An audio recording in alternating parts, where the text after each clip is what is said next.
Shalom, shalom, selamat malam. Selamat malam teman-teman ya. Saya tadi di ban lagi, jadi 2 akun udah di ban, jadi saya break, saya makan malam. Mungkin waktunya saya untuk istirahat makan, jadi Tuhan kasih saya kesempatan untuk istirahat makan. Jadi kita tahu Allah turut bekerja dalam segala sesuatu untuk mendatangkan kebaikan bagi setiap kita. Orang mengasihi Dia yang dipanggil masuk dalam rencananya. Amin. Nah, jadi teman-teman, kalau ada terjadi sesuatu, jangan keburu negative thinking atau suuzon, ya nggak perlu, biasa aja. Nah, Allah turut bekerja dalam segala sesuatu, situasi, kondisi, apapun itu, mendatangkan kebaikan. Ya, kebaikannya apa? Saya break, saya makan, walaupun makan malam saya tuh bukan ini ya teman-teman, makan malam saya itu cuman salad kacang-kacangan nih, edamame, bengkuang, apel, kismis, udah itu aja makan malam saya.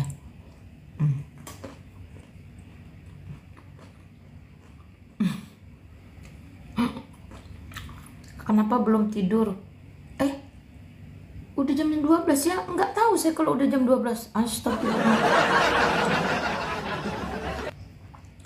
Serius teman-teman, udah jam 12 malam rupanya ya. Saya kok masih seger ya, ajak malam makan ya. Saya pikir ini baru jam 9, jam 10 loh. Wah, saya nggak tahu. I see. Karena tadi saya tidur.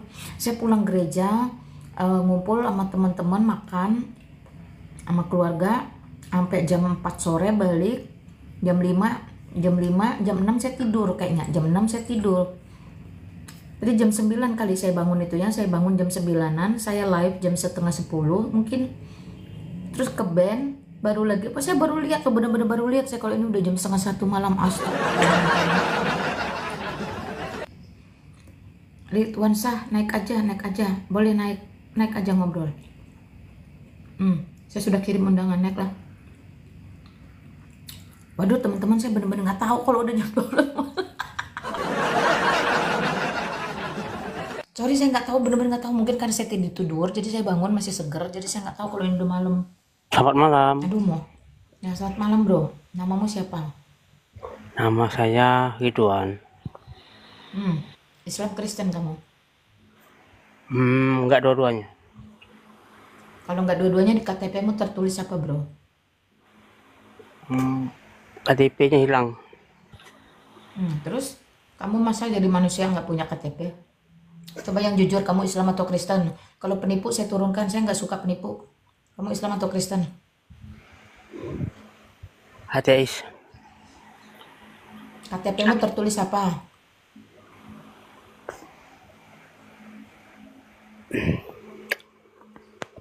Di KTP-mu ada tertulis apa? Nah, malu kan teman-teman, penipu. Dia turun sendiri. Mau ngobrol naik, tapi penipu. Mau ngapain menipu di sini? Nggak ada gunanya menipu di sini. Di sini penipu nggak dibayar.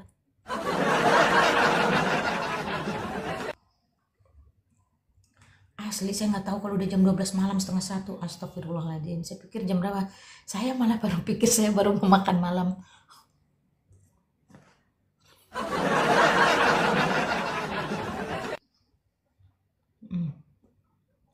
Ya udah teman-teman, silakan naik lah.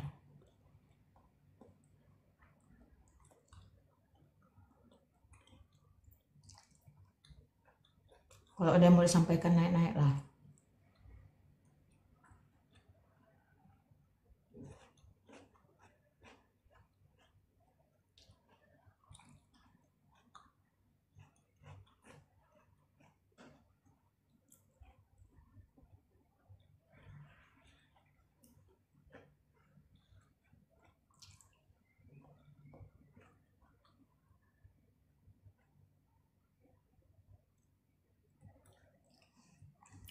Ya udah, yang mau ngobrol naik ya, yang nggak mau ngobrol ya udah nggak usah naik. Tunggu aja di bawah, ada mujizat apa nih sebentar lagi. Kalian tuh ngapain di ruangan saya coba? Saya ini tadi tidur dari jam 6 sampai jam 9. Saya tadi dapat tidur 3 jam. Makanya saya sekarang begitu segar. Saya malah pikir saya baru mau makan malam. Makanan saya malam saya itu cuman gini nih. edamame, apel, fiber gitu, buah-buahan. Saya nggak makan nasi teman-teman.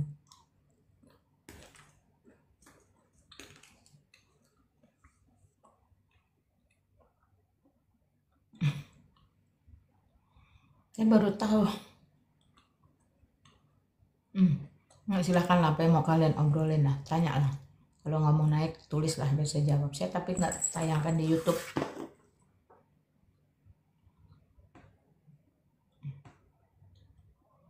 YouTube saya tadi live 2 jam lebih itu udah 40.000 lebih penontonnya teman-teman.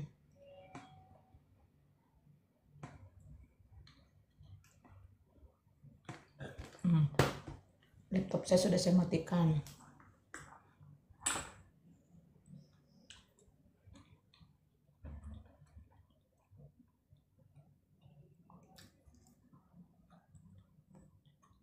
Karena saya baru bangun tidur nih, jadi kayaknya saya semangat nih.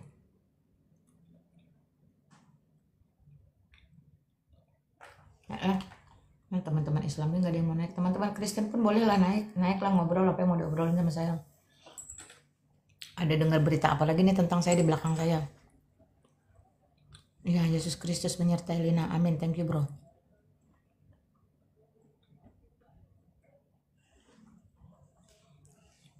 Nah, jam 2 di Manado. Selamat istirahat teman-teman. Saya yang baru nyadar, baru tahu kalau ini udah jam 12 malam. Ya, silahkan tidur, silahkan istirahat. Sudah masuk hari Senin berarti ya. Selamat berkarya teman-teman. Persiapkan dirimu untuk 1 pekan ini. Tuhan memberkati.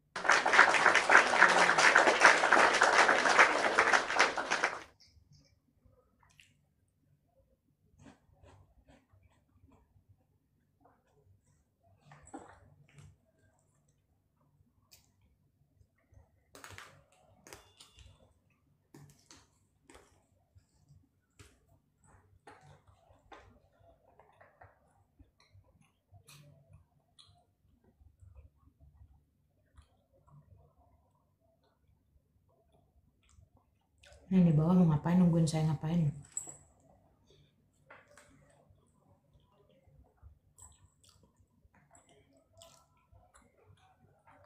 Saya mau setelin drama teman-teman sebenarnya. Tapi saya butuh teman-teman tuh ada yang nyaut.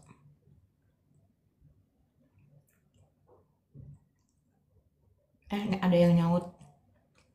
Butuh teman-teman ada yang naik nanya, jadi ngobrol gitu. Kalau saya setelin drama,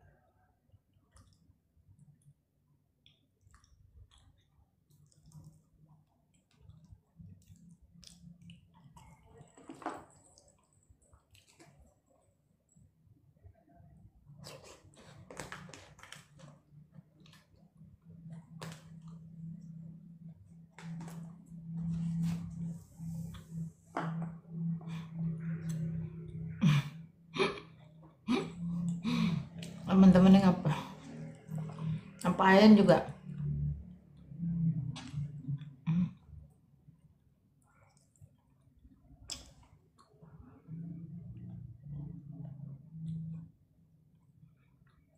Semangat Lina, semangat. Semangat apa? Saya tuh tadi pulang jam 6 tidur sampai jam 9 bangun nge-live. 2 jam di band. Jam 9 jam 10 kah? Pokoknya di band, terus aku pikir mungkin Tuhan suruh aku makan malam. Aku nggak tahu kalau udah jam 12:30 rupanya malahan. Jahit kau tiba-tiba muncul di sini, ngapain jahit? Naiklah ke atas jahit, ngobrol. Apa aja yang mau kamu tanya aku jawab lah.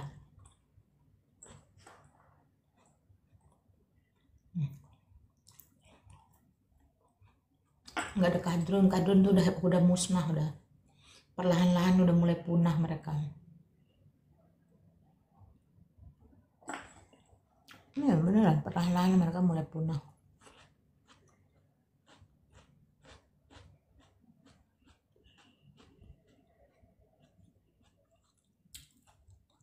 Nah, aku cari-cari pun nggak ada yang becusnya.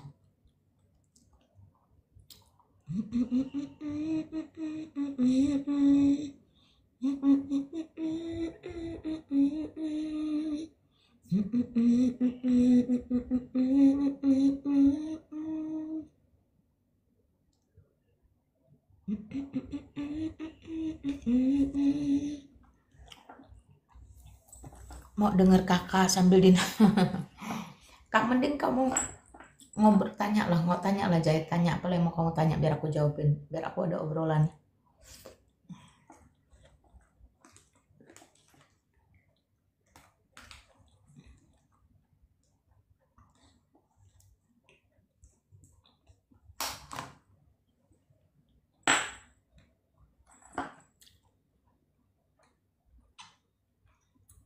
Apalah yang mau kamu dengar dari aku.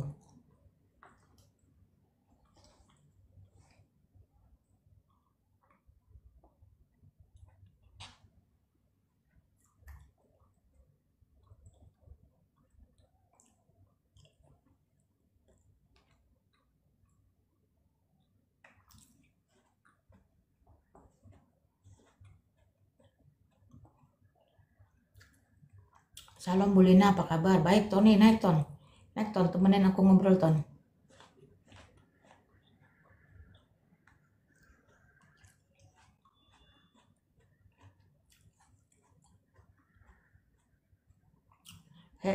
Rojan tuh apa? Nah, ke atas. Yang tulis-tulis aku nggak ngerti.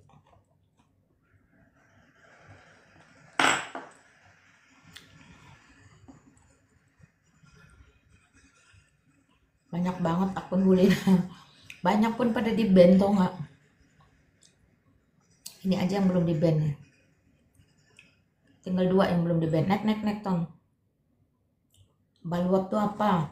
Saya orang Indonesia nggak ngerti bahasa itu.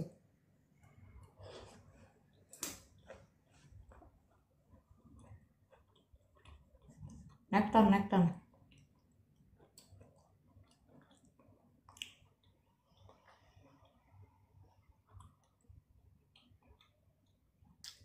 Naik Ton, naik Ton. Aku nggak tahu naik Ton. Naik.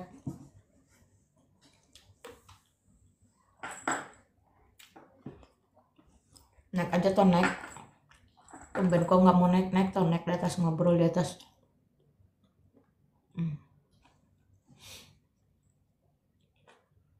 Mana si Tony nih?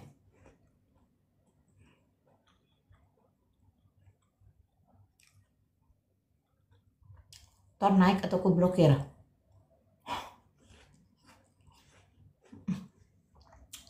Sambil makan kau naik atas, tanya gue dodol.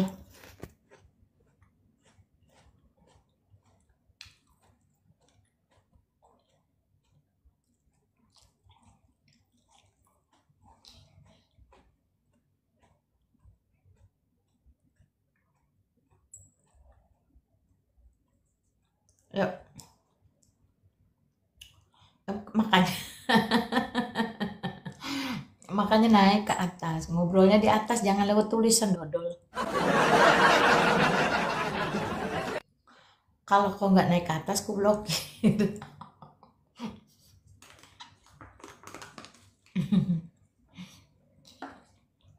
Naik 5 menit katanya. Aku aja sambil makan, aku pikir ini masih jam 9, jam 10 gitu. Taunya udah jam setengah 1, udah mau jam 1.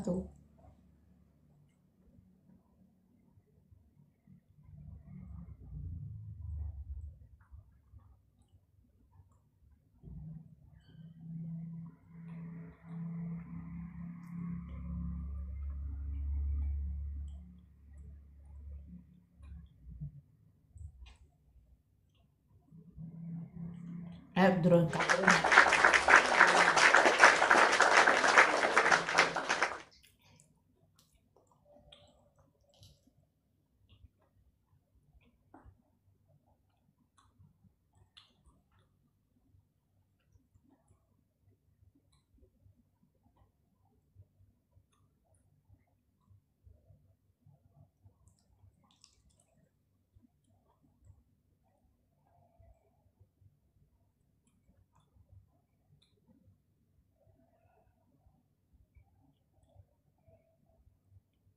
Jadi karena akun saya tuh banyak di ban, jadi kalau dia udah masa bandnya selesai, saya harus panas-panasin akun, makanya saya harus live sana pindah sini live situ.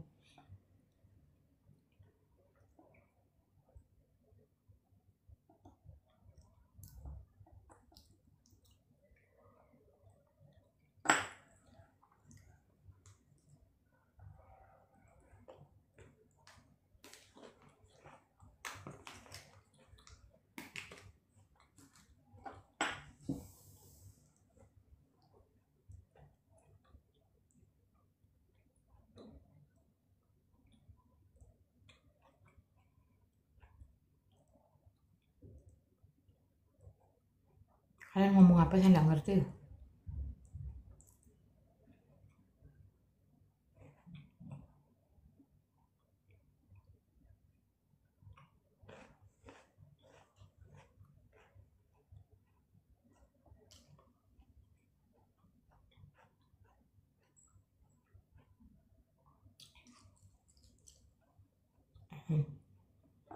Nama susah-susah.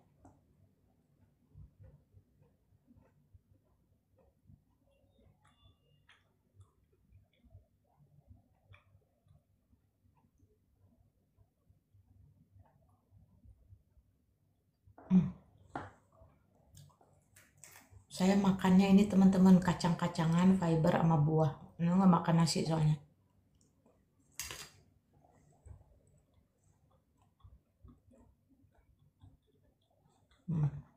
Jadi saya tuh makan kacang, biji-bijian nih, kacang edamame, jagung. Ini aja makanan saya.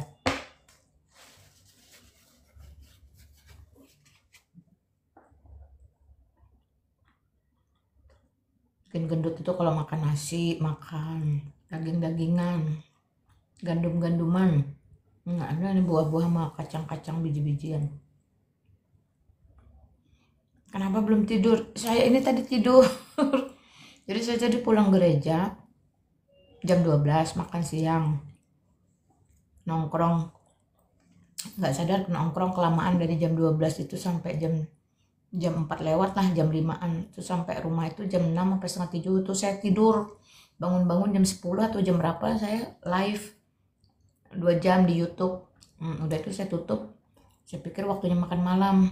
Saya makan, buka live lagi. Tau-taunya ada yang ingatin udah jam 12 lewat lah. Saya kaget lah, benar rupanya udah jam 12 lewat. Apa-apa lah teman-teman, silahkan lah. Saya lagi manas-manasin kok ini apa akun.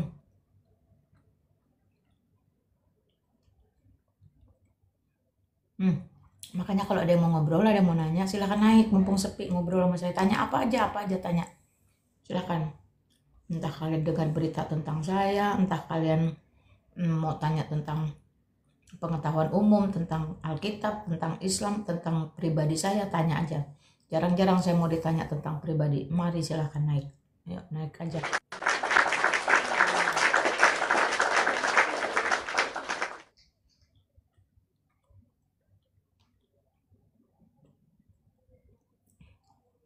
Kami nggak ke gereja karena kerja, nggak apa boleh buat ya teman-teman ya.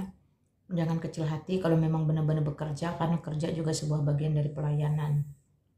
Kalau memang benar-benar tidak bisa ke gereja hanya karena pekerjaan ya sudah.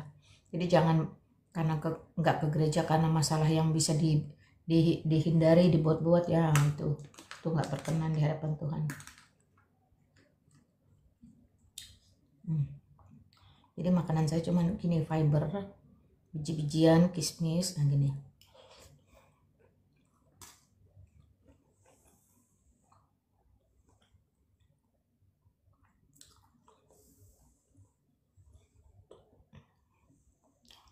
Ketik aja apa yang mau ditanya teman-teman. Enak nggak enak lah, namanya makanan harus dimakan.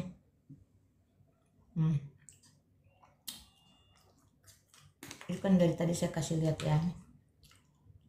Nih isinya tuh cuman kacang edamame, fiber itu agar-agar, apel, bengkoang,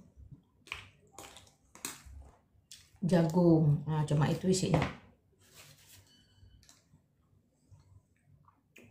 Makanlah kalian, makanlah. Teman saya makan. Kakak Melayu, Pontianak atau Dayak? Enggak, dua-duanya teman-teman ya. Saya lahir di Jakarta, saya besar di Jakarta.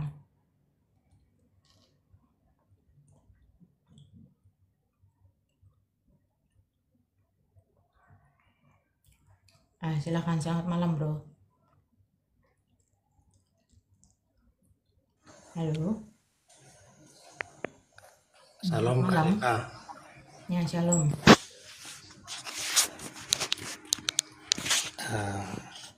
Tahun 2019 kan viral itu yang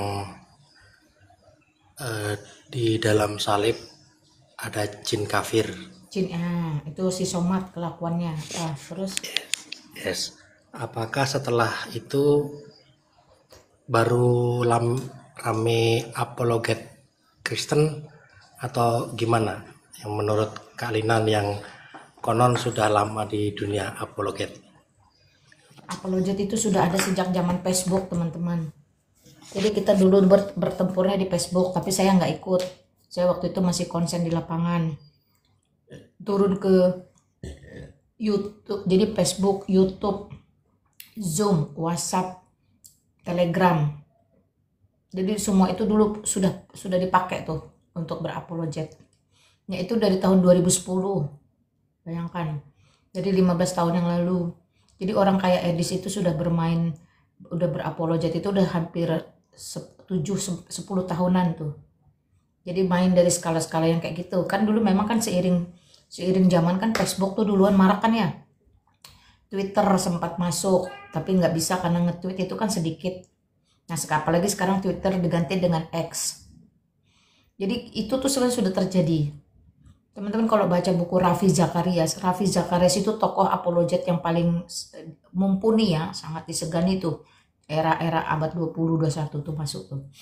Nah, tapi kalau memang berbicara yang paling booming itu memang TikTok. Nah, TikTok itu booming dari tahun 2022. Tuh teman-teman.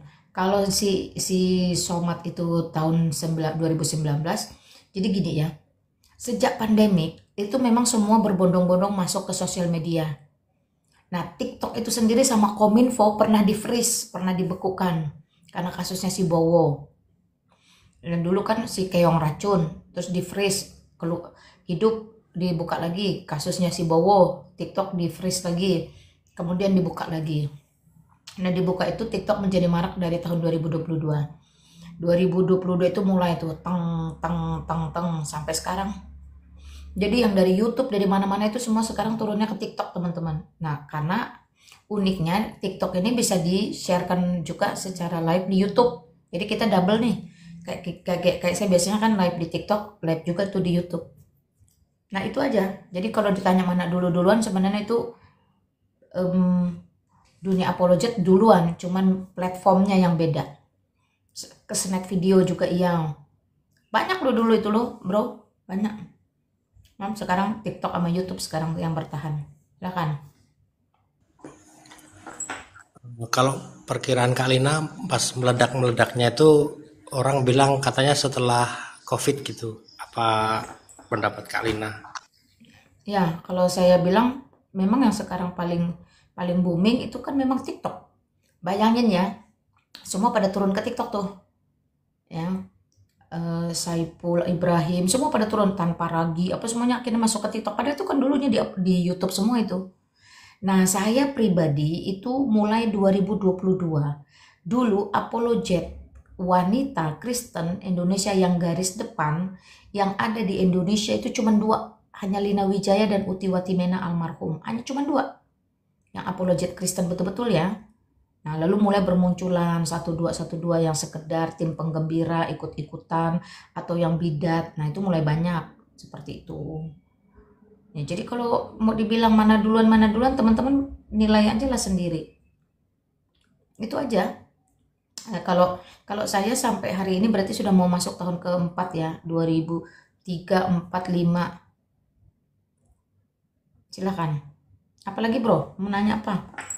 Oh iya, ini Kalina yang tentang Kejadian 2 ayat 7. Jadi ketika Tuhan Allah membentuk manusia itu dari debu dan tanah dan menghembuskan nafas hidupnya ke dalam hidungnya, itu kan berarti nafasnya itu dari Allah itu, roh. Nah, nanti kalau misalnya udah meninggal kembali ke tanah, berarti yang ke neraka atau surga itu roh Allah dong, atau gimana Kalina? Kok Aku penasaran ini.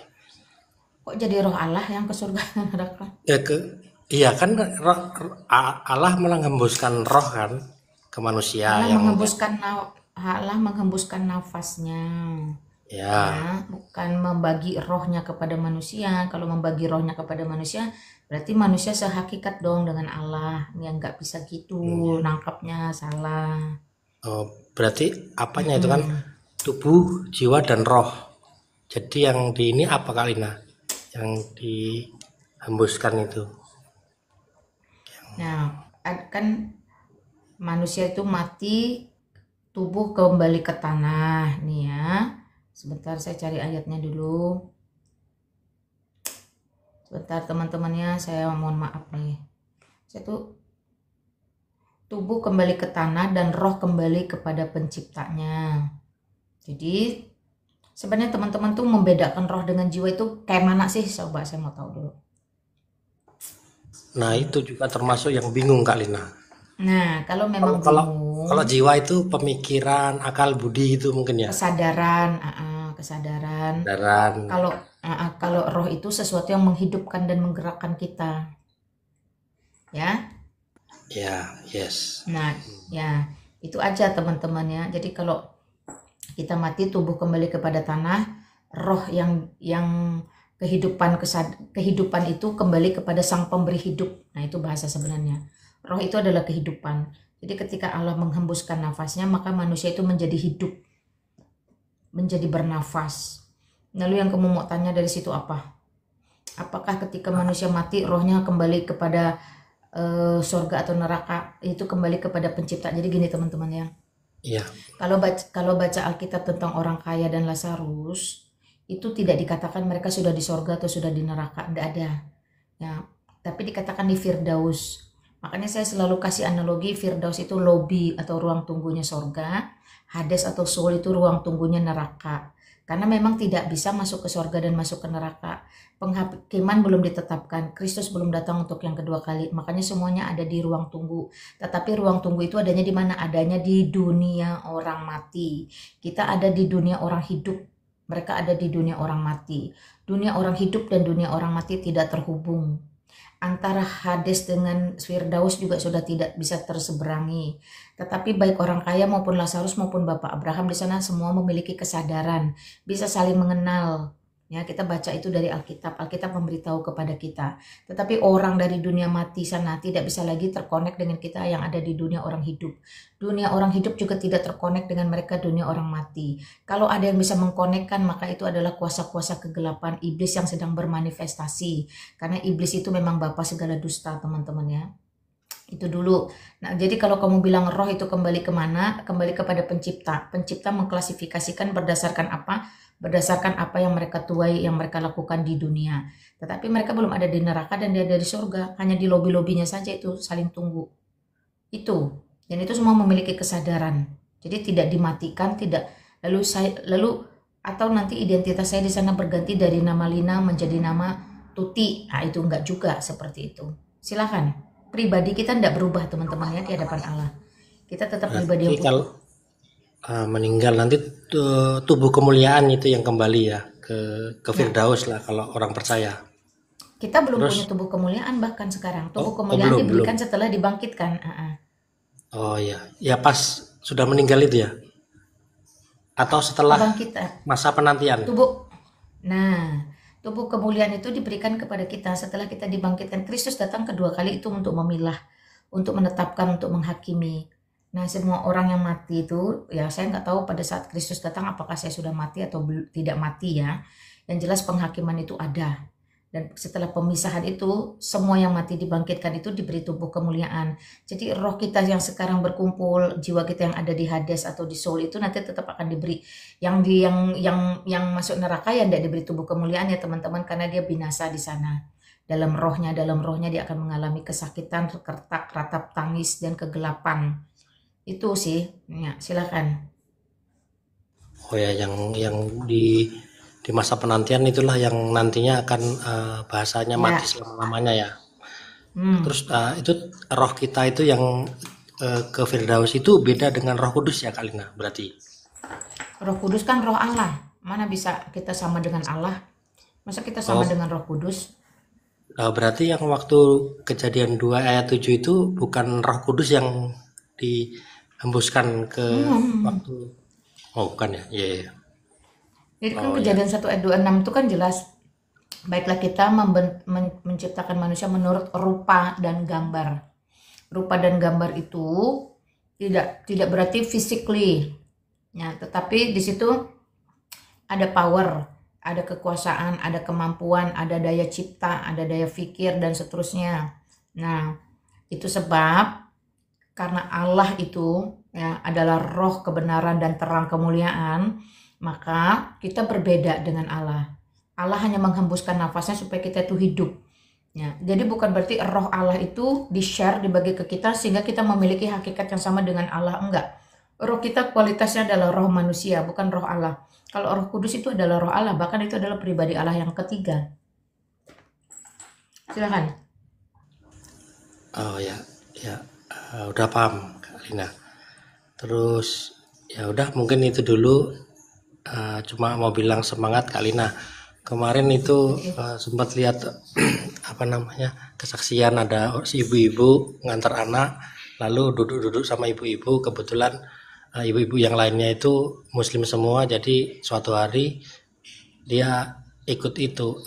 Ibu-ibu ini seorang Kristen, ibu-ibu itu ikut pengajian akhirnya, jadi udah hampir ini.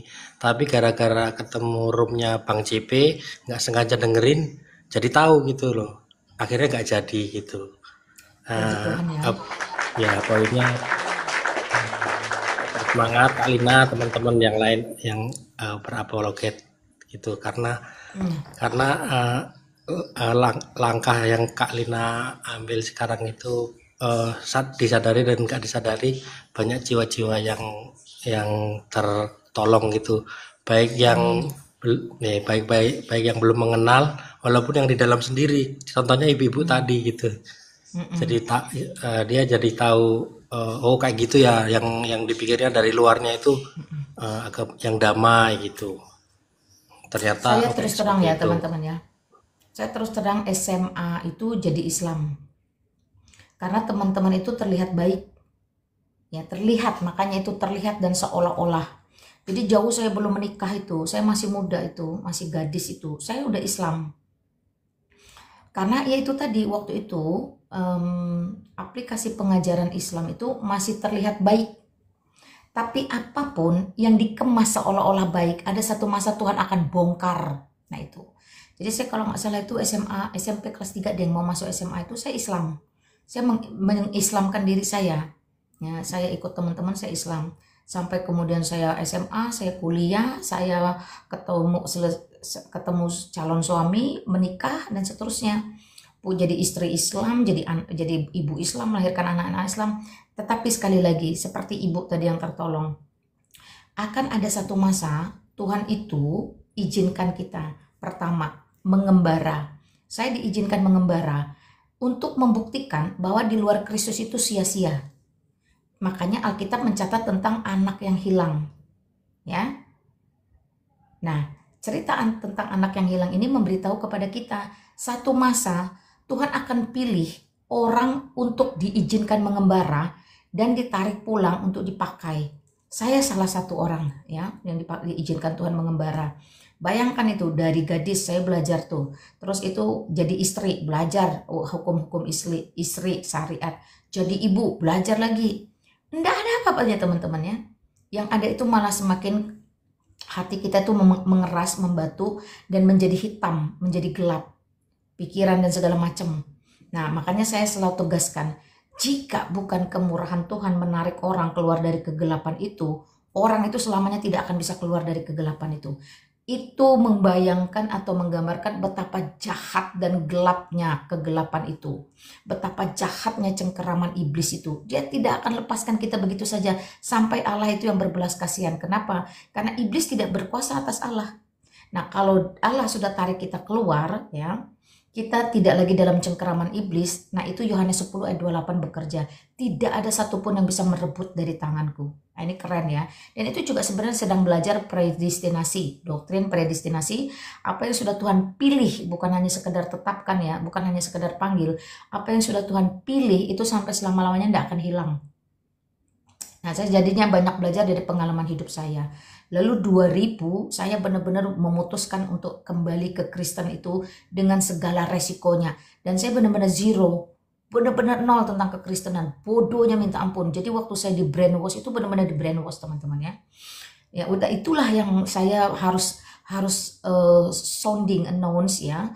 Untuk mempengaruhi banyak orang. Supaya jangan coba-coba hidup tanpa Kristus.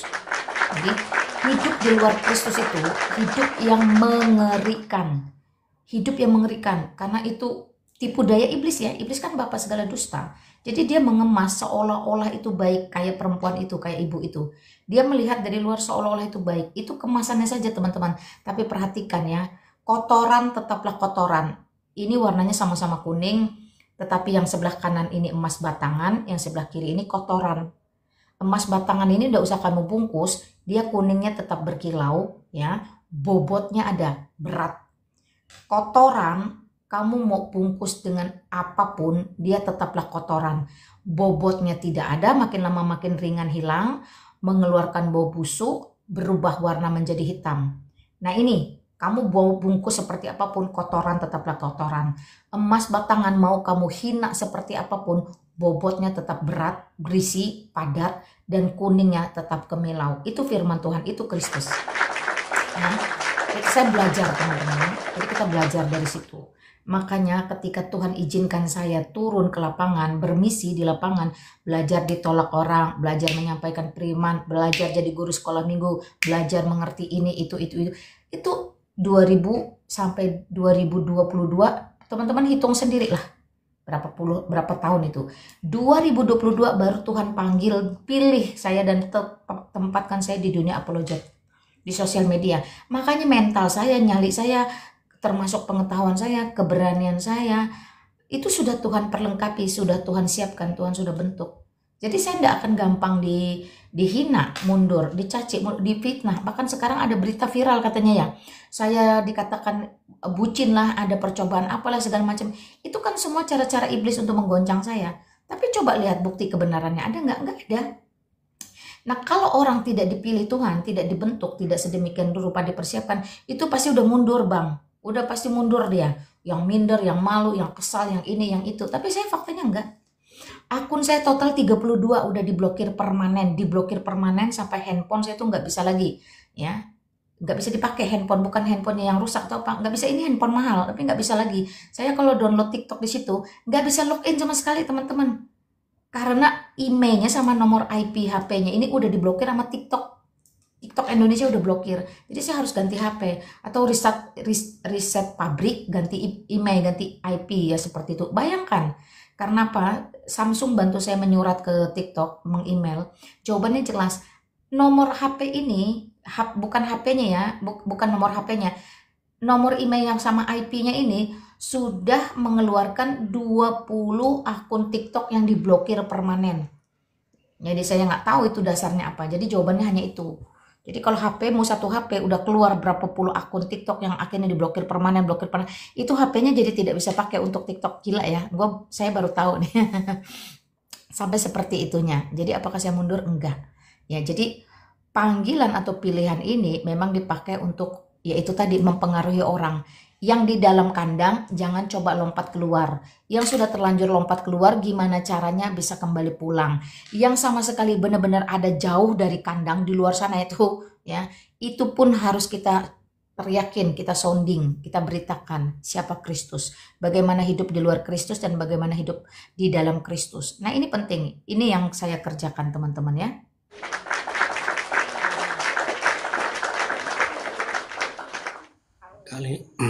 Kak Lina tahu nggak kalau ada Kak Lina masuk komal-komal atau apologet-apologet lain tuh itu pasti ada aja orang yang merekam, mencatat, tujuannya untuk membekali diri gitu. Termasuk saya kan kemarin istri saya diajak temannya itu untuk masuk ke agama sebelah gitu. Wah, untung kemarin saya sudah belajar ke Kak Lina dan Bang CP dan Bu Sofiatul. Jadi saya ada jawaban. Saya cuma ngomong ke istri saya gini, udah kamu bilang gini aja. Yesus itu pelaku sejarah. Cerita Yesus disalibkan itu tercatat ada fakta sejarahnya. Kamu sebutkan aja itu Flavius Josephus, tulisan dari siapa gubernurnya itu si Pontius Pilatus, ya, Tacitus. Nah, kotanya Bali aja gitu. Kan Yesus kan bukan cerita dongeng, diakui tercatat oleh sejarawan-sejarawan dunia, bahkan di luar kekristenan. Kotanya Bali sama dia aja. Kalau Yesus itu kan bukan cerita dongeng, ada faktanya. Nah, kotanya balik ke dia, cerita Nabi Isa tidak disalib itu coba sebutkan satu aja fakta sejarahnya di luar agama sebelah itu. Sampai sekarang pening mereka itu kayaknya dia itu. Emang nggak ada. Emang nggak ada. Makanya saya bilang anak-anak Islam ini yang jago mengaji dari umur 3 tahun dilatih mengaji dibandingkan dengan anak-anak sekolah minggu sama TK lah, taruh TK, sama-sama TK. TK Islam jago mengaji, TK Kristen jago sejarah. Coba deh tanya, Yesus Kristus lahir di mana? Mereka tidak akan sebut kandang domba, mereka sebutnya Bethlehem, wilayah geografis. Tanya ke anak TK Islam yang jago mengaji, hafal Arab itu, di mana Isa alaihissalam itu dilahirkan? Jawabannya itu cuma pohon kurma. Tapi wilayah geografisnya nggak tahu, karena memang sejarahnya nggak ada. Makanya saya selalu bilang, Masjid Al-Jabar di Bandung itu sama Ridwan Kamil itu depannya ditanamin pohon kurma, ada 20 pohon lebih, belakang juga ada banyak. Pertanyaannya pohon kurma yang mana Isa alaihissalam itu lahir? Karena kalau cuma bicara pohon kurma, seluruh dunia ini ada pohon kurma, teman-teman ya. Udah sesederhana itu aja. Coba kamu tanya anak-anak TK sekolah minggu, siapa raja yang mau menangkap itu orang Majus ya? Artinya Yesus Kristus kan hidup di bawah zaman Raja Herodes. Mereka bisa jawab Herodes. Coba tanya, Isa alaihissalam itu hidup di bawah pemerintahan siapa? Nggak tahu, nggak ada, karena memang nggak ada. Kalah sama saya Lina Wijaya. Lina Wijaya lahir tanggal 22 Februari di bawah pemerintahan Presiden Soeharto di kota Jakarta. Malah lebih jelas saya daripada si Isa alaihissalam sejarahnya. Betul nggak? Kita aja punya sejarah. Nanti 50-100 tahun kemudian akan dicari di Google, kalau Google masih ada. Ketik Lina Wijaya keluar, oh dia ternyata lahir di Jakarta, di bawah pemerintahan Presiden Soeharto. Ada sejarah saya. Sejarahnya Isa alaihissalam nggak ada. Nah, itu juga menjadi barometer atau indikator ya bahwa kebenaran itu ya tidak bisa dibantah oleh sejarah. Jadi bukan hanya sekedar klaim kitab suci. Kalau hanya sekedar klaim kitab suci, Doraemon pun mengklaim dirinya Allah. Coba tanya Nobita, dia butuh Tuhan? Enggak. Kenapa? Karena Tuhannya yang si Doraemon. Mau kesana kesini tinggal panggil Doraemon, mau ini itu tinggal panggil Doraemon, ya toh? Karena itu bersifat klaim. Ada sejarah tentang Doraemon? Mana ada? Saya kemarin ke Jepang cari-cari Doraemon, mana ada? Nah gitu bro. Silahkan, ada lagi nggak? Ya itu dulu Kak Lina. Terima kasih, Tuhan memberkati Kak Lina. Sama-sama, Tuhan berkati. Selamat beristirahat. Silakan teman-teman. Turunnya ini Kak Lina. ya gak bisa turun ya. Besok bawa tangga ya.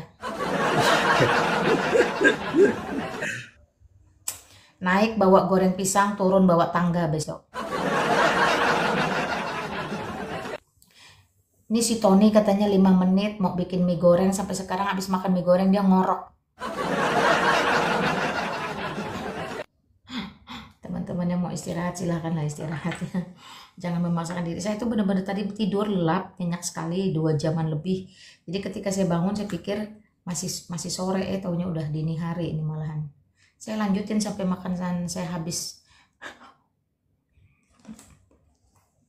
Oke, silakan siapa yang mau ngobrol lagi tanya saya. Mungkin kalian mendengar berita-berita miring tentang saya, naik tanya aja naik. Islam Kak, maaf tadi tidak jujur. Oke, Ridwan Syah, terima kasih udah mengakui. Kalau kamu masih ada dan mau naik silahkanlah.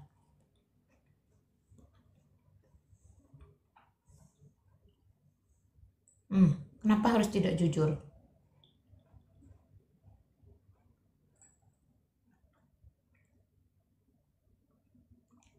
Saya tuh kadang kasihan loh sama mereka ini ya. Nanti kalau dicari tahu akunnya, oh ternyata akunnya tuh orang-orang sederhana seperti ini ya.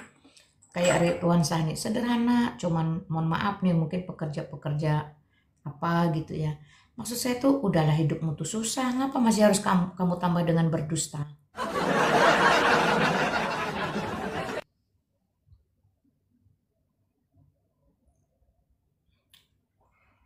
Nggak perlu lagi pakai metode pura-pura mau Kristen supaya bisa deketin saya, tuh nggak perlu lagi, nggak ada gunanya teman-teman ya. Karena terakhir itu terjadi kepada seorang anak muda pura-pura mau Kristen hanya cuma untuk deketin saya. Setelah dibubarin, diputusin, ketahuan, malah menjadi depresi, stres, gila, bikin berita yang enggak teman-teman ya. Jangan seperti itu, kasihan. Mau jadi Kristen aja. Mau deketin saya aja, tapi kalau ditolak itu udah sebuah resiko.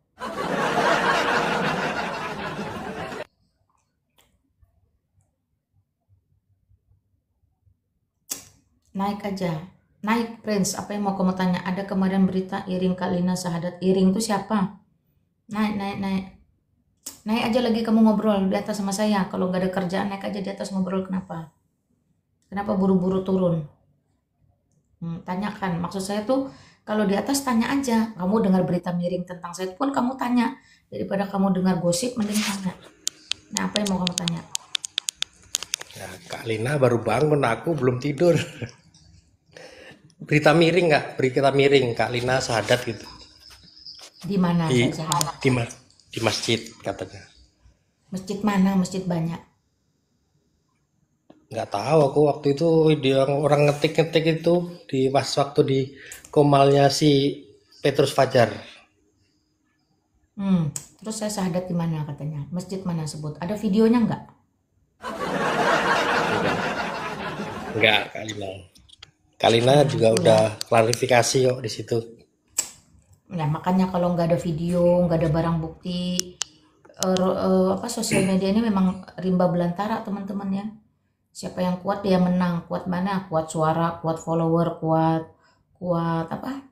gosip, kuat isu. Nah seperti itu. Tapi sekali lagi kebenaran tetaplah kebenaran. Kebenaran tuh nggak perlu berlebihan.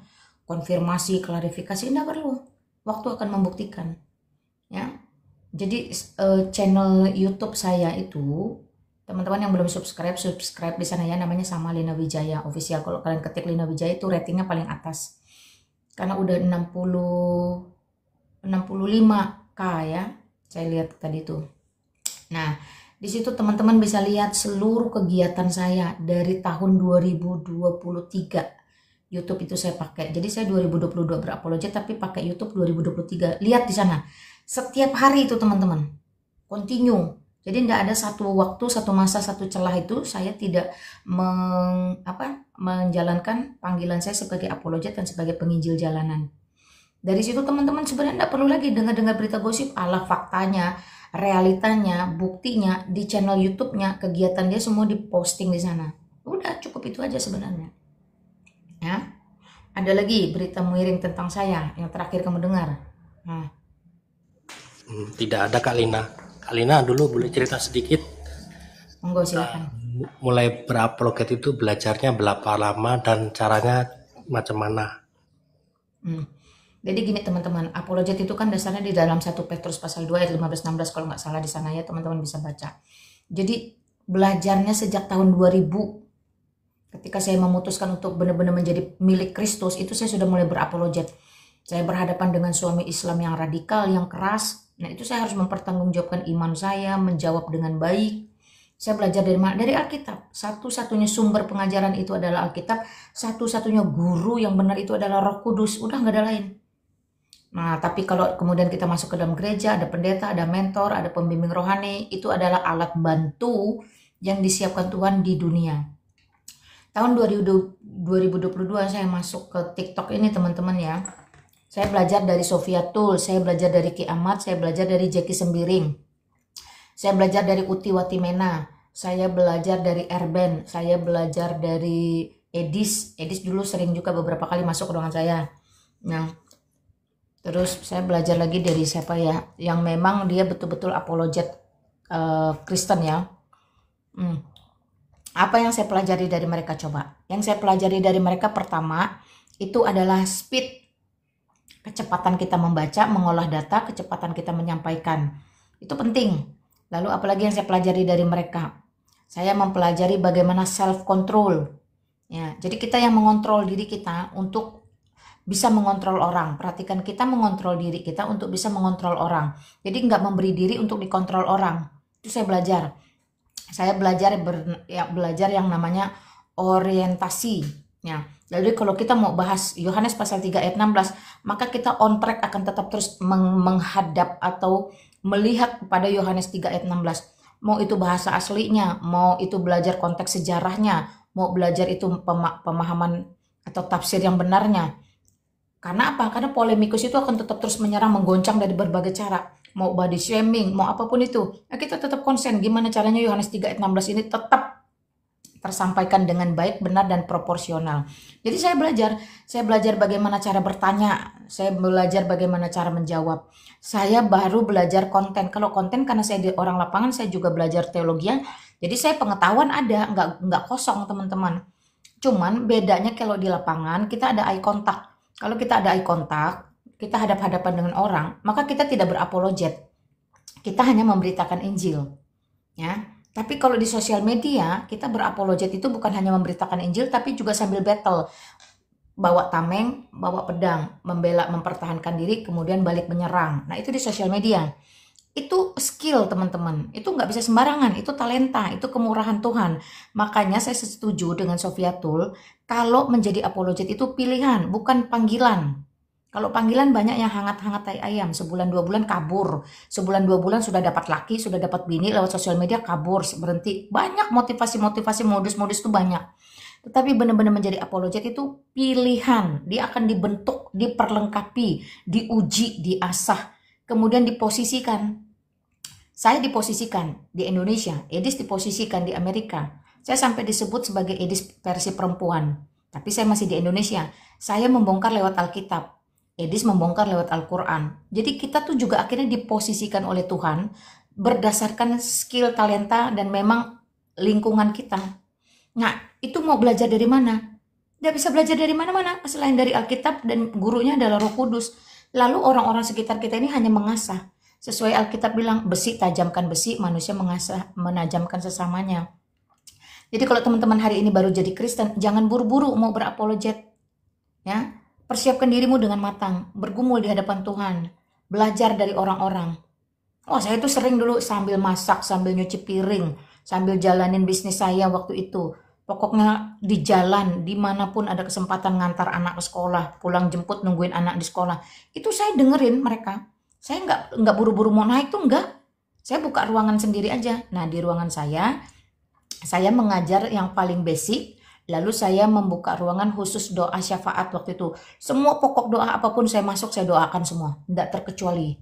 Nah waktu itu saya pertama kali. Lambat laun akhirnya saya mulai tiba waktunya mateng, ya udah panen. Nah, disitulah saya mulai battle teman-teman ya. Jadi segala sesuatu ada prosesnya. Belajar dari mana? Dari pengalaman hidup, dari Alkitab, dan dari orang-orang yang Tuhan izinkan untuk menjadi mentor kita. Saya sempat jadi mentor di Al Hayat waktu itu ya. Beberapa banyak deh waktu itu. Panjang 23, 24 sudah itu bubar. Semua rata-rata udah bubar. Karena apa? Karena pada independen akhirnya. Itu bro, ada lagi? Hmm, Kak Lina, ada apa yang ada di pikiran Kak Lina? Kalau saya kan kadang-kadang ya bukan kadang, baru sekali yang di DM itu ngajak debat gitu. Ya kembali lagi ku tanyain yang tadi yang tentang eh, Bisa. Yesus itu bukan cerita dongeng gitu. Coba sebutkan satu aja fakta sejarah Isa gitu. Nah, mereka kan nggak bisa jawab tuh. Kira-kira apa lagi pertanyaan ya Kak Lina, yang menurut Kak Lina, yang mereka itu nggak akan bisa jawab dan sekaligus mereka akan mikir dua Yang kali. sederhana aja ya. Yang sederhana aja. Kalau mereka tanya, di mana ada tertulis Yesus mengatakan, aku Tuhan sembahlah aku. Nah, Ya, tinggal itu lucu itu kayaknya pertanyaan template mereka itu.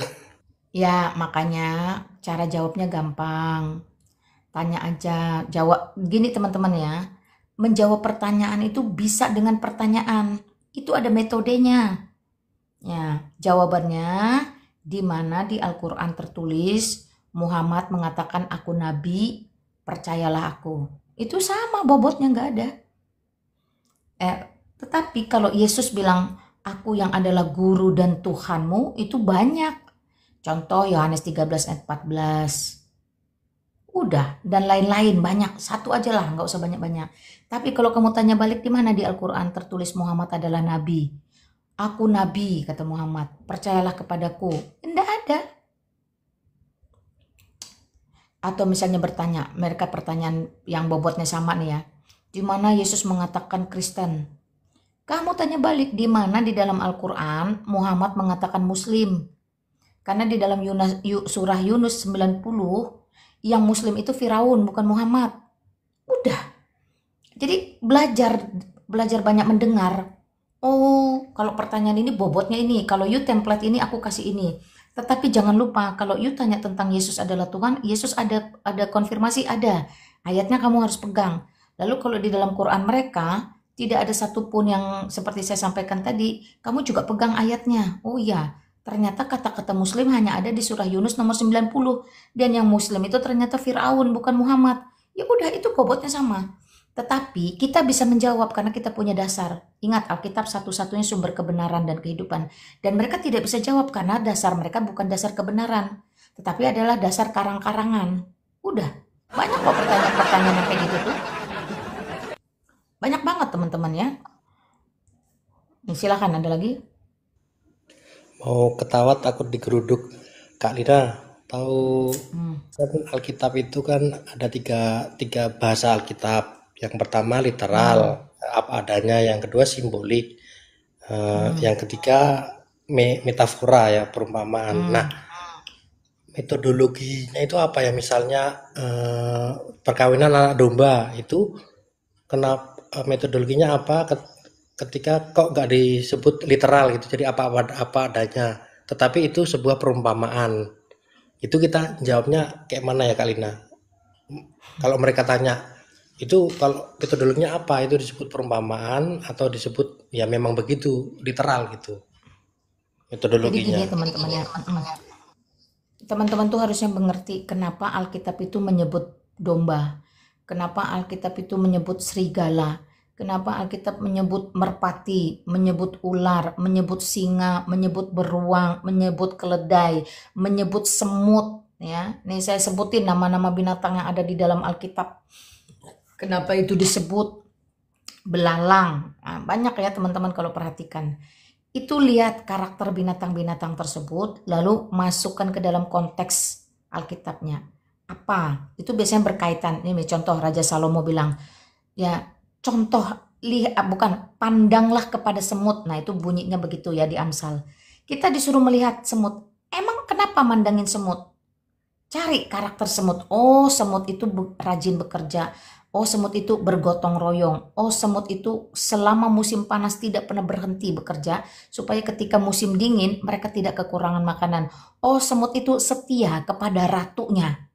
Jadi karakter itu yang jadi nggak mungkin kan Salomo tulis jadilah atau contohlah semut yang titik 2 1 2 3 4, tapi kita disuruh memandang. Artinya memang sejak penciptaan ini kita diberi yang namanya akal budi. Akal di sini, budi di sini. Lalu kenapa domba? Dombaku mengenal suaraku. Nggak usah body physically, suara dari jauh aja domba itu kenal kepada gembalanya. Jadi karakter domba apa? Nah, itu sebenarnya begitu. Nah, pernikahan anak domba. Anak domba, kenapa Yesus Kristus disebut anak domba? Ya karena memang dia seperti gini ya, tidak ada pengampunan tanpa pertumpahan darah. Itu dicatat dalam Alkitab. Teman-teman boleh cari ayatnya. Sejak kejadian Adam berdosa itu, Allah sudah melakukan pertumpahan darah ya untuk melakukan pengampunan bagi Adam kala itu, lalu kulit binatang dijadikan baju. Udah. Nah, di muka bumi ini tidak ada manusia kudus, tidak pula ada anak domba yang kudus ya untuk bisa menggantikan kita. Maka Allah mengirimkan putranya yang dianggap seperti anak domba waktu Adam itu pertama kali ya diberikan pengampunan dengan pengorbanan domba yang kulitnya dipakai baju dia. Jadi seperti itu. Jadi kenapa disebut anak domba? Karena domba itu kalau masuk ke pengirikan mau diambil bulunya itu teman-teman, dia ndak melawan. Dia sudah tahu fungsi bahwa bulunya itu harus diambil. Makanya juga di nubuatan Yesaya dikatakan dia seperti anak domba yang masuk pengirikan, nggak membuka mulutnya, nggak berontak, nggak ribut. Itu memang karakter tipikalnya domba. Karena dia tahu memang bulunya ini kalau nggak dipotong, ya dia akan nggak bisa bergerak. Berat, makin gimbal, makin berat, makin panjang, makin tebal. Dan bulu itu memang akan tumbuh lagi. Jadi semua karakter-karakter itu pada prinsipnya itu adalah sebuah realita. Nah itu yang disebut dengan mungkin perumpamaan atau metafora, tapi tidak perumpamaan yang ngadi-ngadi. Contoh perumpamaan yang ngadi-ngadi adalah bumi dihamparkan di atas punggung ikan paus atau ikan nun, ikan yang besar. Itu kan perumpamaan yang ngadi-ngadi. Lu kalau tanya itu tertulis begitu, buktinya gimana? Oh itu perumpamaan model apa? Emang ada bumi ini datar? Emang ada besarnya punggung ikan nun itu sebesar apa bisa menampung bumi ini? Nah jadi dari sini pun kita bisa melihat perumpamaan yang masuk akal, yang becus, yang benar sesuai realita itu pasti sumbernya dari Allah yang benar. Tapi perumpamaan yang ngadi-ngadi yang gak jelas ini jelas dari ajaran yang gak jelas itu tadi juga. Apa makna perumpamaannya? Gak ngerti, gak tahu. Nah jadi kalau kita mau tahu, mau menjelaskan bagaimana cara kita menjelaskan, kita tarik dulu ke realitanya. Kenapa pakai ular? Ya, kenapa cerdik seperti ular? Ya, jadi ular itu memiliki dua, licik dan cerdik. Tergantung dari mana kamu lihat.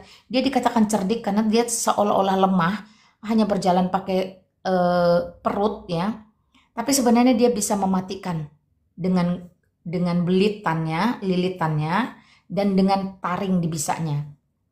Ya, jadi dari sisi cerdik itu terlihat cerdik, tapi dari sisi licik ya itu tadi. Ya, teman-teman bisa pikir makanya kenapa ular juga menjadi lambang apotik. Nggak jelek-jelek amat ular itu, teman-teman, ya, banyak positifnya juga. Lalu disebut tulus seperti merpati. Emang ada apa dengan merpati? Nah, teman-teman cari tahu. Merpati itu kalau dibilang tulus itu dia setia ya, salah satu binatang yang setia. Dan merpati itu kenapa lambang pos, kantor pos? Karena dia memang setia kepada tujuan dan dia akan kembali kepada asal mula dia datang. Jadi belajar dari karakter-karakter itu. Dan Alkitab tidak pernah keliru menyampaikan nama-nama binatang itu berdasarkan konteksnya. Karena memang karakternya itu akhirnya mengarah dan menggambarkan bagaimana itu menjadi tajam. Sebuah pemaknaan, pemahaman di sana. Nah teman-teman yang ini, yang kayak gini ini, di Islam nggak ada mereka. Ya, ayat-ayat itu berdiri masing-masing sendiri, tumpang tindih, tidak ada kejelasan dan maksud tujuan. Apalagi mau berbicara metafora di sana, nggak ada. Saya waktu jadi Islam tidak pernah ada istilah nubuatan, tidak ada istilah perumpamaan. Apa yang terbaca, itulah yang dihafalkan, itulah dia. Lalu mau tafsirnya suka-suka, ya kembangkanlah berdasarkan asumsi. Makanya itu tadi saya bilang perumpamaan-perumpamaan di sana itu tidak masuk akal. Tidak masuk akal, tidak make sense. Asal aja. Itu ya dari saya yang coba kamu pahami deh. Ya, kita tahu kan background bahasa-bahasa di Alkitab itu dari budaya Yahudi. Betul Kak Ina? Jadi 3 Ya, bahasa itu gini teman-teman ya. Aramaik, Ibrani, dan Yunani. Itu sama kayak gini. Saya punya bahasa ibu, bahasa Betawi, bahasa Manado, bahasa Sunda, bahasa Dayak. Itu bahasa ibu saya. Tapi saya punya bahasa nasional, namanya bahasa Indonesia. Kalau saya di Jepang, kalau saya di Kuala Lumpur, kalau saya di Singapura, saya pakai bahasa internasional, namanya bahasa Inggris. Nah, seperti itu teman-teman ya. Jadi apakah itu satu kesalahan? Apakah itu satu kebingungan? Tidak. Kalau saya bisa membaca doa dengan bahasa Inggris, ada masalah apa? Lalu kalau saya bisa baca doa dengan bahasa Indonesia, ada masalah apa? Kalau saya bisa baca doa dengan bahasa daerah juga ada masalah apa? Enggak ada masalah toh. Tapi saya menggunakan bahasa ibu di lingkungan, kalau saya ada di lingkungan Sunda, kalau saya ada di lingkungan Manado, kalau saya ada di lingkungan Dayak, kalau saya ada di lingkungan Betawi, kalau saya ada di lingkungan Padang, ada di lingkungan Makassar, saya nggak bisa pakai bahasa itu. Nangkep ya? Saya pakai bahasa apa kalau di Makassar, kalau ada di Padang, ada di Aceh? Saya pakai bahasa Indonesia. Nah, kalau saya sudah pergi ke Kuala Lumpur, ke Singapura, ke Jepang, saya nggak mungkin pakai bahasa Indonesia. Lalu pakai bahasa apa? Pakailah bahasa Inggris. Seperti itu loh teman-teman. Silakan. background budaya Yahudi yang tentang bermacam-macam itu kan dari budaya Yahudi ya Kak Lina, dan arti-artinya itu kalau saya saya pahami itu, koreksi kalau saya salah ya Kak Lina. Jadi pengajarannya itu garisnya begini ya, Yesus, 12 murid dan murid-murid yang lain, kemudian turun ke bapak-bapak gereja, turun terus lalu ke kita gitu, Pak Pendeta, terus ke kita gitu ya. Ada Kayak para teolog ya, ada. teolog, ya. Ya, Jadi para teolog awalnya itu ada. yang di paling tinggi itu ya murid-murid Yesus ya berarti ya. Pengajarannya Paling itu tinggi yang paling paling tinggi ya Kristus. ya, oh Karena Kristus, Kristus lalu karena murid-murid. Kristus karena Kristus itu adalah pengejawantahan Allah sendiri di muka bumi. Jadi paling paling pertama pucuk pimpinan ya memang Kristus, makanya dia disebut yang sulung dari kita semua. Jadi paling tinggi itu Kristus, lalu para rasul. Nah, murid Yesus Kristus itu bukan cuma 12 teman-teman. Di Alkitab tuh ada 12, ada 70 banyak. Ya, seperti itu. Dan itulah yang turun terus dan turun kepada bapak-bapak gereja karena masih ada tradisi, terus nanti kepada para teolog, para reformator, dan terus itu. Ya, itu aja. Apa yang mau kamu tanya? Sampai kepada kita, nanti sampai kepada anak cucu kita. Terus aja itu. Oh yes, mungkin itu tadi yang menjawab yang eh, kita mengartikan misalnya perkawinan anak domba, oh ini gitu, karena memang dari atasnya memang seperti itu gitu kayak Kak Alina ya. Ya, karena memang dari atas Tuhan Yesus itu gini. Kenapa waktu mengajar di bukit, ya baca Matius 5, 6, 7, 8. Yesus Kristus banyak pakai perumpamaan itu kenapa?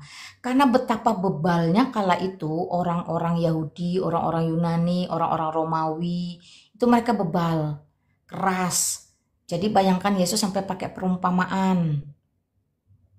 Ya, kenapa? Kalau langsung to the point mungkin bentrok, terjadi gesekan. Perumpamaan-perumpamaan bayangkan. Ya, jadi kita belajarlah dari situ. Dan kalau memang dari awal Kristus itu sudah menyampaikan itu perumpamaan, bukan berarti tanpa makna juga, bukan berarti nggak ada meaning. Makanya saya bilang kalau dia pakai perumpamaan anak domba, yuk kita belajar anak domba itu karakternya apa sih? Domba itu kayak apa sih? Ya, domba itu setia hanya kepada gembalanya.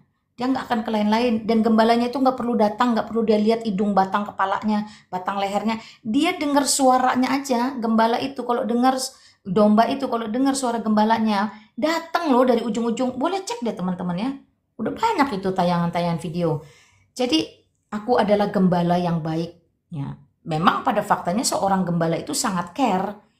Ya, pergi sana ke peternakan domba, sangat care kepada domba-dombanya, sangat peduli. Nah, demikian domba juga sangat setia kepada sangat kenal dan setia kepada suara gembalanya. Jadi satu relasi yang intim ini, yang dekat ini lah menjadi perumpamaan. Kenapa pohon anggur yang dipakai? Teman-teman belajar deh. Petani anggur itu paling suka menyiangi itu membuang yang nggak penting-penting supaya buah anggurnya itu maksimal, gerumbolnya banyak, gede-gede, rasanya manis. Itu caranya gimana? Mereka paling rajin tuh membuangin daun-daun, batang-batang yang nggak penting. Aku adalah pokok anggur yang benar, dan seterusnya. Jadi kenapa dipakai itu? Karena ketidakmampuan kala itu orang itu berpikir, tetapi relevansi dari seluruh perumpamaan itu sampai detik ini tidak berubah sedikit pun. Nah, itulah hebatnya Alkitab.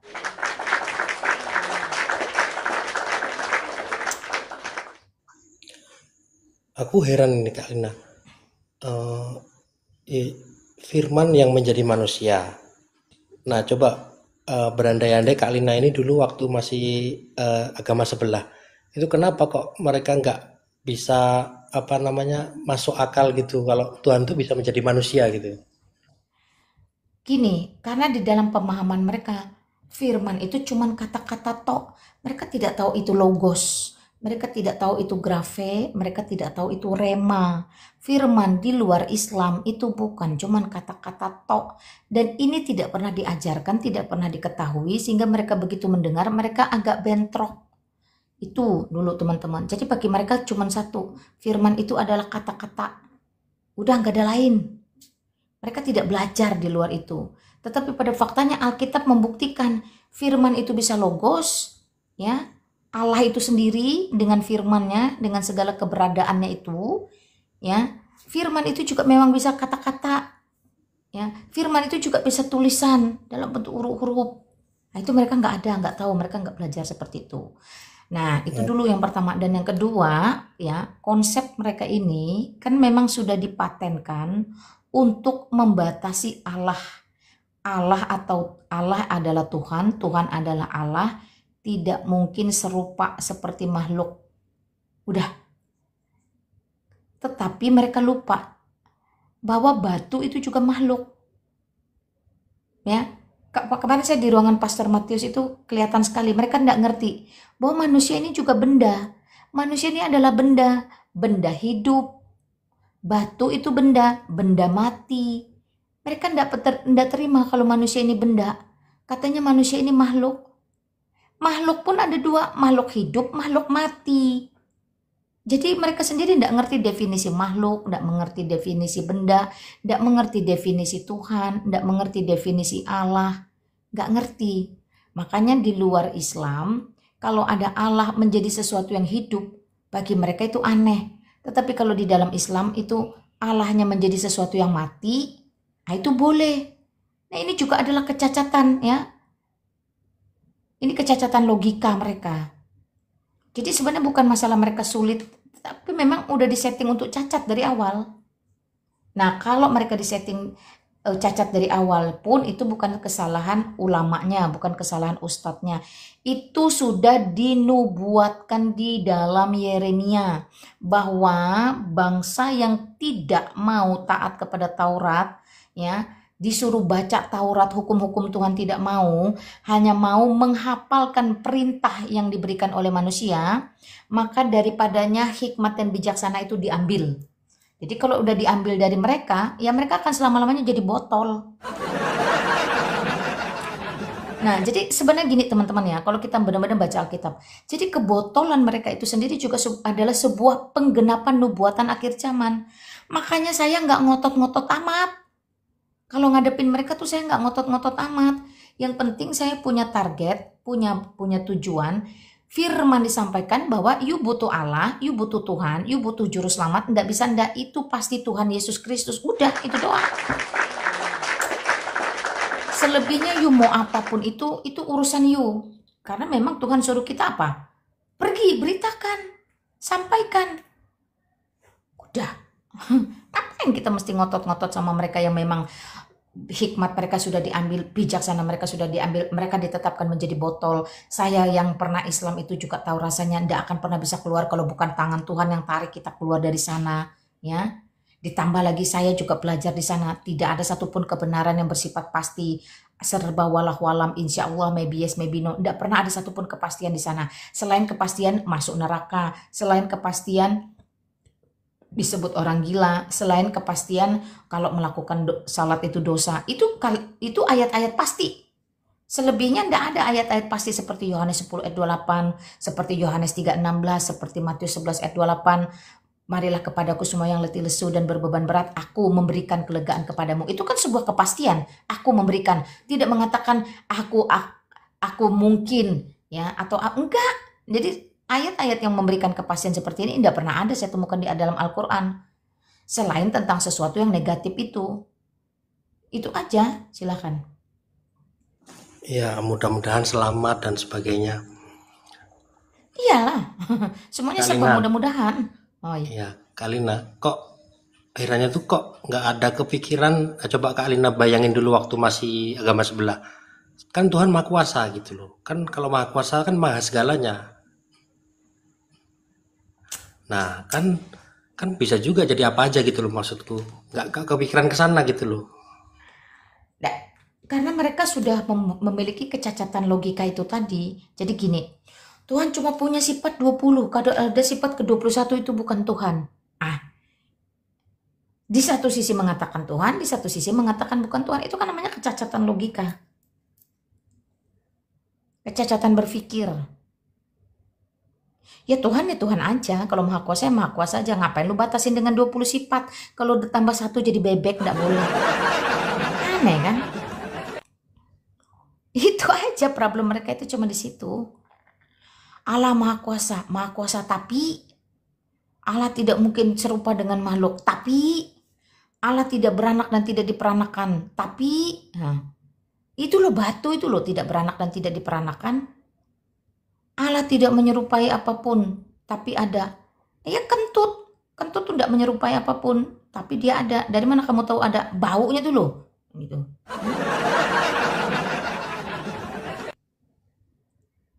Jadi memang ya itu tadi yang Yeremia katakan, hikmat dan bijaksana mereka itu udah diambil oleh Tuhan. Jadi mau sampai kapanpun mereka akan botol.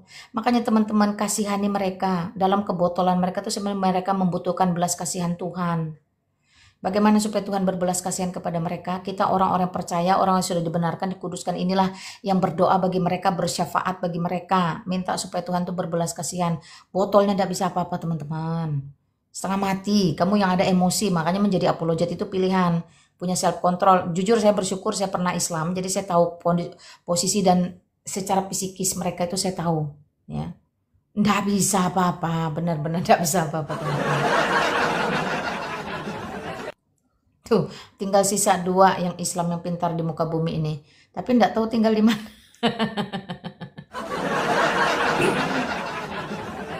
Oke, ada lagi bro. Kalina udah nggak ada pertanyaan, tapi ini apa terngiang-ngiang gitu, berandai-andai.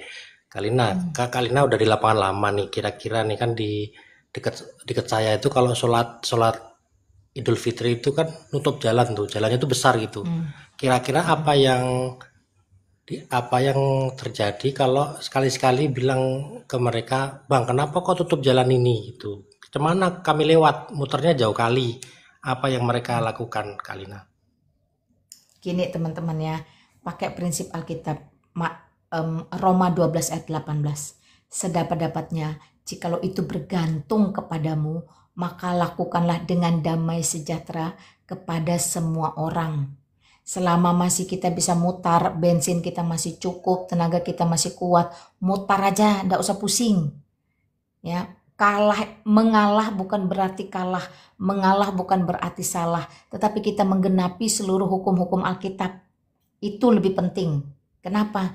Karena sekali lagi nggak ada gunanya. Alkitab itu mencatat ya, lebih baik bertemu dengan beruang yang lapar atau beruang yang habis melahirkan daripada bertemu dengan keledai liar seperti mereka. Saya kasih tahu tuh Alkitab mencatat.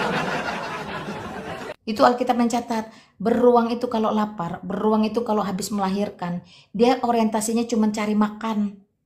Tapi kalau udah yang namanya keledai liar, bebal dungunya, na'udzubillah.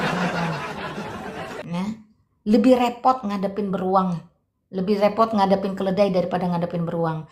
Makanya saya pakai Roma 12 ayat 18. Sedang pendapatnya kalau itu bergantung dengan saya, ya saya akan lakukan dengan damai sejahtera. Ya, kepada semua orang, termasuk kepada mereka yang botolnya tidak bisa diganggu gugat karena itu sudah dinubuatkan. Udah sesederhana itu. Ngapain kita pusing? Kita lebih lega, kita tidak bermasalah dengan dia, kita menyaksikan kepada dia bahwa ini saya orang Kristen. You mau jungkir balik, kalau bisa you jungkir balik di udara, di tanah, di darat, di laut, masa bodoh, ya. Tidak ada kerugian buat kita teman-teman ya, harusnya. Lagi pula kita mempermaklum, mereka kan katanya mayoritas dalam segala hal, termasuk dalam hal kebotolan. Ya sudah, ambillah sana. Bungkus gitu. Pusing amat.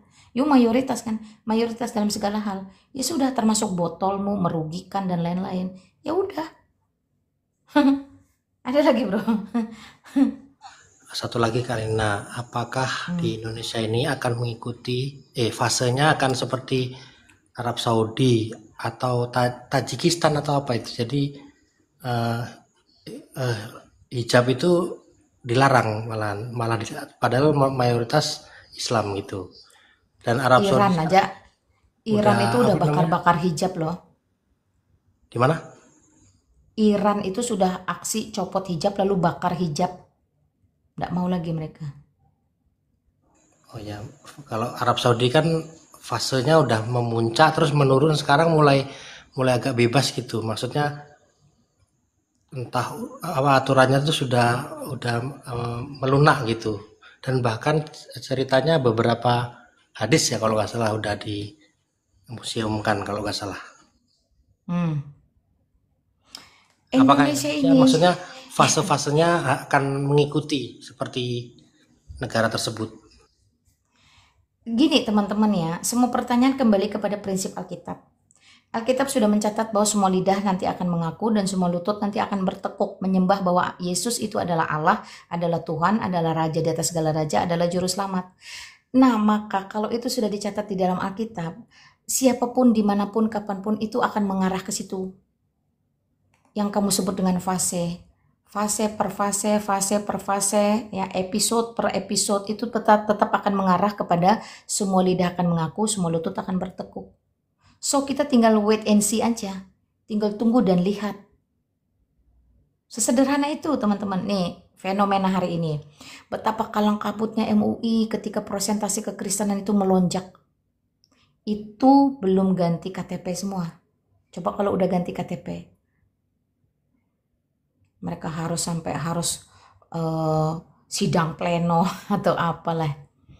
Apalagi ketika Edis mulai menggoncang dunia, ternyata terbukti robnya ada 2. Orang Islam akhirnya kan saling bertempur ke dalam sendiri. Nah, contoh lagi yang paling mudah, ketika terjadi keributan di Padang ya kemarin ya, yang rumah dihancur-hancurin, ada anak-anak yang kena sedikit masalah KDRT, kekerasan lah fisik ya. Itu satu keluarga loh langsung menjadi Kristen. Teman-teman perhatikan. Atau yang di Cidahu ketika terima uang 100 juta dari KDM, pemilik itu sangkong lo nggak terima tapi dikembalikan untuk masjid-masjid di sekitar. Coba kebayang nggak? Jadi cara membolak-balikkan hati mereka, pemikiran mereka bukan hanya dari pengajaran para apologet, tapi juga dari para korban yang ada di lapangan, praktikalnya masing-masing. Ini luar biasa.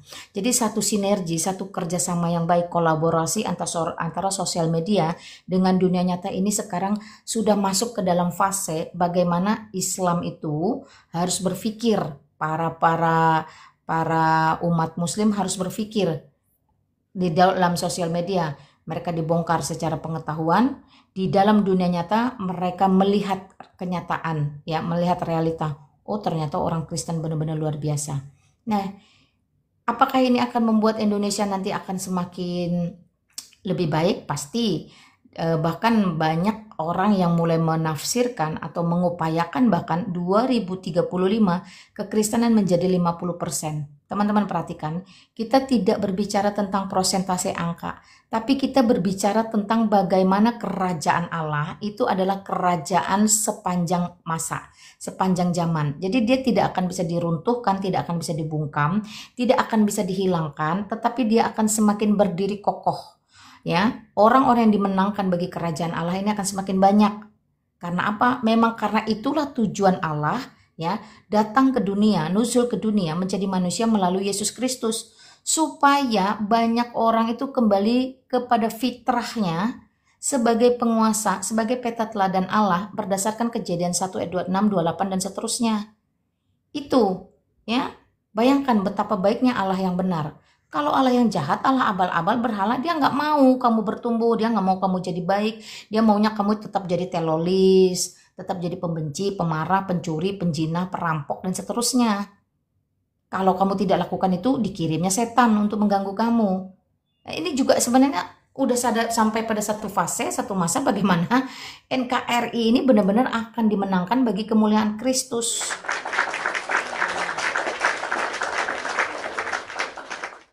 Silakan, ada lagi? Udah, Kalina. Terima kasih Kalina. Sama-sama, Tuhan memberkati bro. Silakan teman-teman yang masih ada mau tanya saya, ngobrol saya. Udah jam 2 dini hari, nggak kerasa ya, 2 jam lagi saya live. Haleluya, puji Tuhan teman-temannya. Jadi kita bersyukur bahwa memang kalau hari ini kita masih diizinkan Tuhan hidup, itu sebenarnya hanya ada 2 teman-teman ya. Pertama itu bertobat, yang kedua itu memberitakan Injil. Udah selesai sampai di situ. Karena you beritakan Injil atau tidak beritakan Injil, you tetap akan mati. Jadi alangkah ruginya kalau you mati tapi belum memberitakan Injil. Amin. Memberitakan Injil banyak cara. Apa yang kami lakukan, kalian tidak bisa lakukan, maka kalian lakukan berdasarkan apa yang Tuhan percayakan kepada kalian. Ya. Jadi semudah itu memberitakan Injil. Saya titip satu ayat, teman-teman boleh baca sebelum tidur dan renungkan, lalu gumuli ya, gumuli panggilanmu, oke, ya. Gumuli itu termasuk dengan doakan minta di hadapan Tuhan. Setelah kamu mendapat jawaban, oh panggilanku tuh sebagai chef, tukang masak. Oh panggilanku tuh sebagai guru, pengajar. Oh guru TK, SD, SMP, SMA, perhatikan ya, termasuk dosen. Oh panggilanku tuh sebagai petani. Perhatikan teman-teman ya. Panggilan itu banyak. Gumuli panggilanmu. Oh panggilanku sebagai apologet. Oh panggilanku sebagai penginjil. Intinya gumuli panggilanmu. Setelah kamu tahu panggilanmu apa, kamu kenali panggilanmu. Kenali itu kamu pelajari. Kalau panggilan saya sebagai pedagang, saya harus menjadi pedagang yang seperti apa? Ingat, ada prinsip dagang di dalam Alkitab, timbangan ya. Itu harus ya, ada ayatnya. Allah membenci timbangan yang geser. Geser itu tidak semestinya. Cari ya, ayatnya ada ya. Nah, lalu ukuran yang kau pakai ke orang tuh nanti juga dipakai ke kamu. Jadi kalau kamu curang, nanti kamu juga dicurangin orang. Seperti itu. Setelah kamu gumuli panggilanmu, kamu kenali jadi pedagang yang berkenan di hadapan Allah itu seperti apa. Cari untung itu wajib. Ya. Tetapi cari untung tidak membuat orang lain juga menjadi buntung. Jadi ada aturan untuk mencari untung itu. Dan jangan menipu dalam mencari untung. Kalau mau naikin harga berdasarkan operasional, naikin saja. Tapi takarannya, timbangannya jangan lagi kamu kurangi. Nah, ini yang tidak berkenan di hadapan Allah. Setelah kamu gumuli panggilanmu, kamu kenali panggilanmu, ingat aplikasi. Aplikasi itu praktekin. Panggilanmu itu berdasarkan apa yang Tuhan kehendaki.